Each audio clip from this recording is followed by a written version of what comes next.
What's good, my people? Welcome into Buckets, Action Network's daily NBA betting podcast. We're in the workshop Thursday, so you know what time it is and you know who's with me. J Money is Money.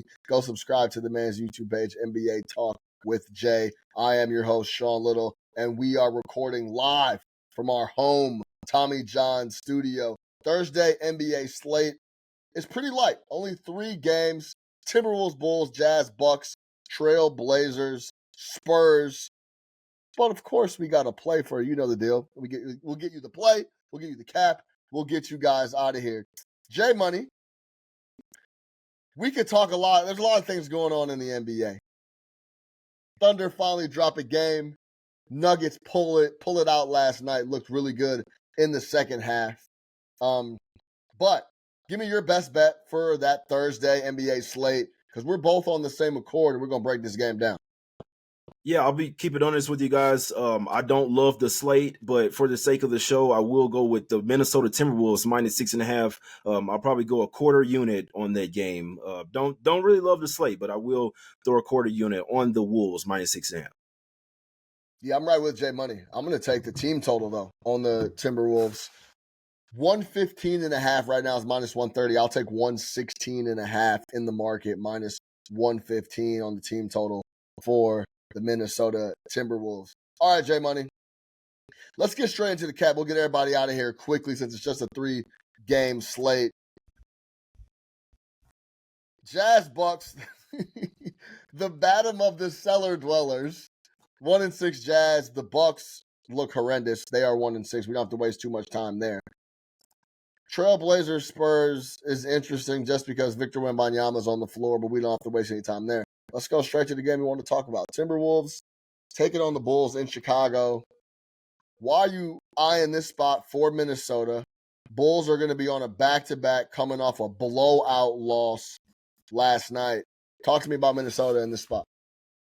Well, we you may even get Levine back here for the Bulls, but I don't care, man. This Bulls team, they start out the season playing kind of well, but we know that this team is supposed to be towards the bottom of the East this year. I don't expect this team to make the playoffs. I don't expect this team to make the play-in tournament as well. I do think they will be it will end up one of the worst teams in the East over there, but I do like the Wolves in this spot. The Wolves know that they need to pile up games. They're playing in the Western Conference. Like the West is tough over there. They're sitting at only 4-3. You can't really afford to drop these type of games. It is a front end of a back-to-back for the Wolves, but they have the Blazers the next game, so they're not going to be looking ahead. They've lost 5 of their last 6 matchups versus the Chicago Bulls, and lost both meetings last year as well. So it's time for the Wolves to start stepping on some of these lower opponents and start winning these winnable games, man. So because the last time they were on the road, we know that they got in about 4:00 in the morning that day versus the Spurs, so they remembered it. Last time on the road, they got their butts kicked. I think they go over here to Chicago, handle business. They have the rest advantage. Bulls players didn't play a ton of minutes last night in Dallas, but they still have to travel. They're probably the team that's going to get back home pretty late this time around. So I'm expecting the Wolves to bring their defense to lock these Bulls up, who aren't really a great offensive team as well. We know that they're missing Lonzo. Might get Levine back here, but I don't really care. I think the Wolves they can match up perfectly with this team. Gobert should own the paint down low. He should own Vucevic over there. Have defensive lockdown guys like Anthony Edwards, Jay McDaniels as well, man. You still got Naz Reid, DiVincenzo coming off the bench. Randall is starting to really fill into his role as well. So this is a spot where I think the Wolves can win this game by double digits and assert themselves. And like I say, get some of their revenge. They lost both matchups last year. They've lost 5 of the last 6. It's time for them to stomp on the Chicago Bulls in this game. I agree wholeheartedly. Let's talk about the Bulls. They've lost 3 straight. They're playing this new brand of basketball where they're the fastest paced team in the NBA. They're trying to play new age hoops and run the floor without the roster. And if we're talking about Zach LaVine coming back in the fold, I like Minnesota's team total over even more. I think they're going to put up a lot of points in this spot. They didn't play last night. The Bulls did. Now let's talk about as we record this on Wednesday night, there are no player props up for this matchup.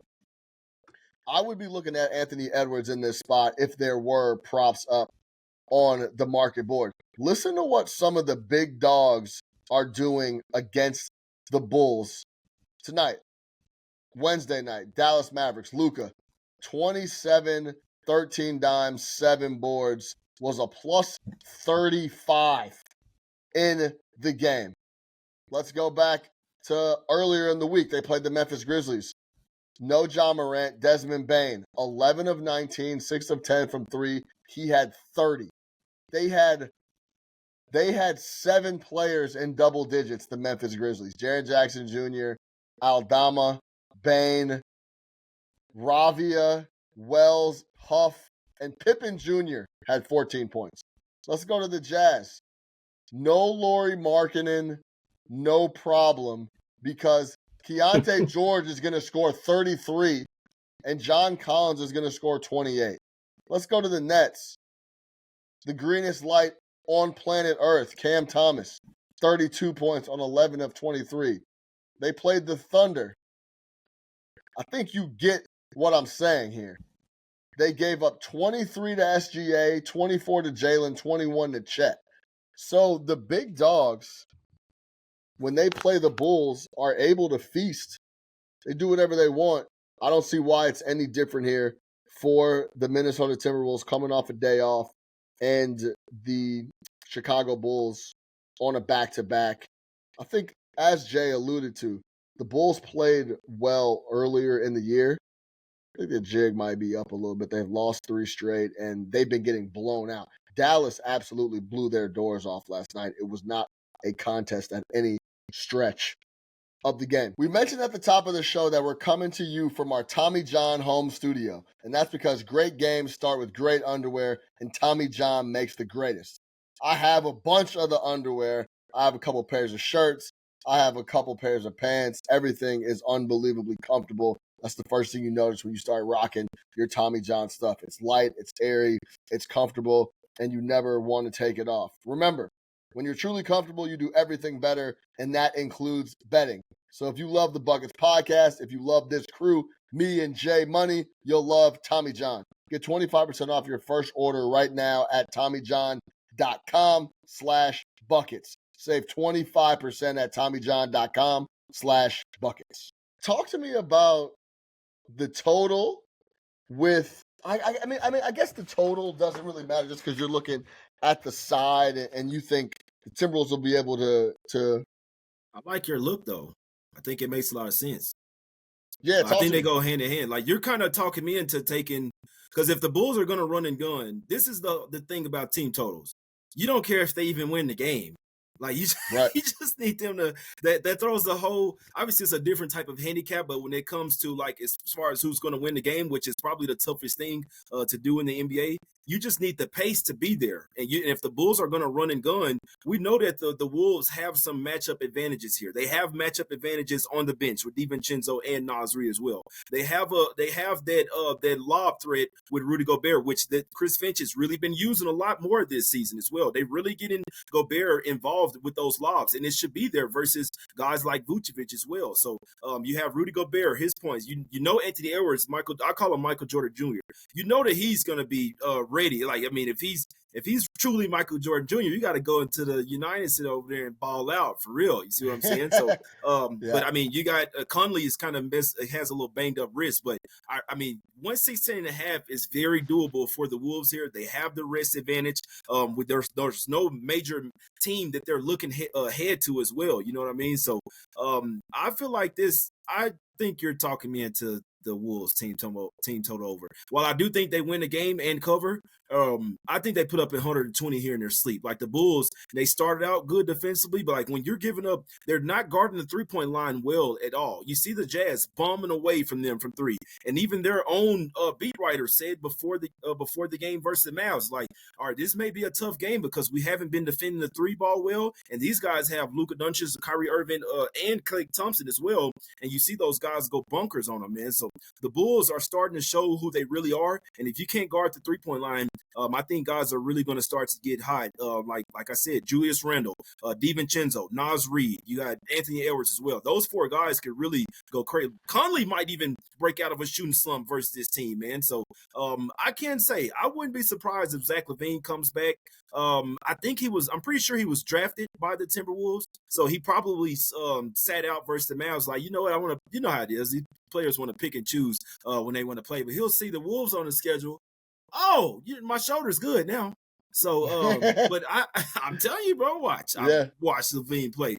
I like that team total over, bro. I'm riding it with you. I like it. It makes a yeah. ton of sense, especially if the Bulls want the as many possessions as possible, and they're going to be trying to run up and down the floor. That's going to play right into the Wolves' hands, in my opinion. I think they go for 120 here in their sleep. The Chicago Bulls lead the NBA in pace at 106.2 possessions a game. That is 5 full possessions more than the Lakers, the Denver Nuggets, and essentially the Milwaukee Bucks. They have been getting up and down and do not have the facilities for that big man. You do not have the facilities for that big man. They don't have the roster to keep that up. I agree. I think Minnesota's able to score some points in this matchup. And Anthony Edwards is one of the guys that, hey, you want to pace up? You want to run? Okay, I'll run with you. Like Anthony Edwards will be up for it, especially offensively. And he's been putting up a lot of 3 balls to start the year. This is just not a really good matchup coming off a back-to-back for the Chicago Bulls. I think the Minnesota Timberwolves can put up a big number in this spot. Also, Minnesota Timberwolves last year as the away team, 27-22 to the over. That's 55%. So they get busy in that aspect as well. Look at Giddey assists as well. He didn't play. He played limited minutes versus the Mavs and still was able to get 6 assists. This game, he probably play a little bit more. As long as whenever Lonzo Ball's not out there, Giddey is like one of the main facilitators. This is something I kind of figured out early in the year. Whenever Ball's playing, you probably want to look at under his assists. But when Lonzo Ball is out, you want to look at Josh Giddey's assists. It's going to be a little bit tougher here versus the defensive stalwarts like the Wolves, but it's just something to look at. It'd be interesting to see if they continue to put it at something like 5.5. And obviously, if Levine does play, that'll help out as well to get a few more potential assists. So that's another look on the prop side for the Bulls. Josh Giddey over his assists, as long as they're still hanging around 5.5, 6.5. But I'm kind of liking that Wolves team total over more than the spread, to be perfectly honest with you. Yeah, Chicago Bulls, 19th in the NBA also in turnover percentage. So they will get out and run. They will turn it over. They're going to push the pace. They're trying to figure out what type of team they want to be and what type of roster they can have with Josh Giddey running the floor. I think Minnesota puts up a big number. Cover the number or not, I think the team total goes over that 116.5 number at minus 115. To recap, me and Jay both like the Timberwolves take care of business, go over on the team total against the Chicago Bulls. We'll keep it short for y'all. We're out of here. For J Money is Money. I am your host, Sean Little. We will see you next time. Until then, let's get buckets, baby.